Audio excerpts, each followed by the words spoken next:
ಆ ಸಭೆಯ ನೋಡುವೆವು, ಶಿಲ್ಪದ ದೇಸಿಗಾರರ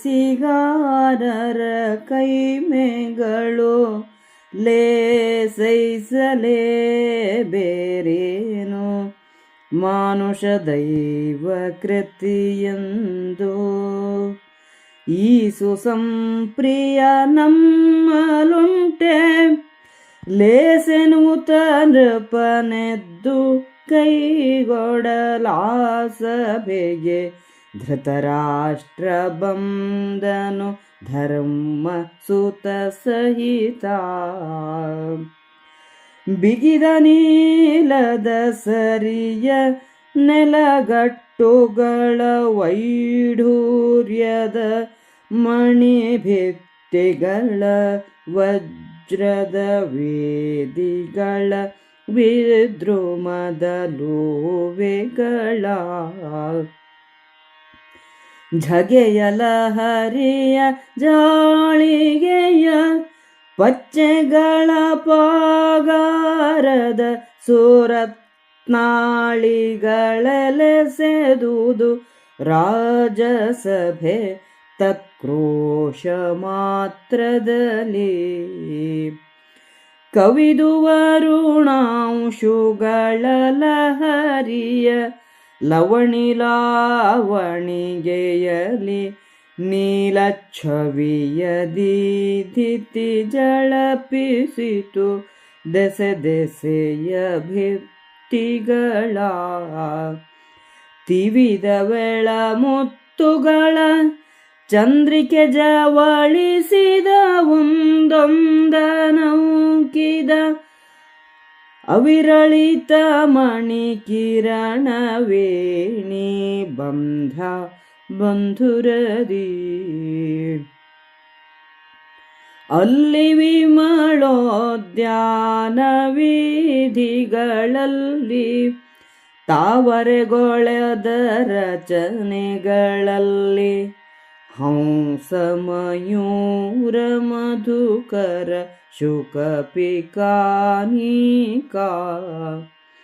ಅಲ್ಲಿ ಕೇಳಿ ಶೈಲ ಹಿಮಗ್ರಹವಲ್ಲಿ ವಿವಿಧ ವಿಳಾಸ ರಚನೆಗಳಲ್ಲಿ ಹೊಯ್ಕೆಯನಿಸಿ ಮೆರೆದುದು ಪಾಂಡವರ ಸಭೆಯ.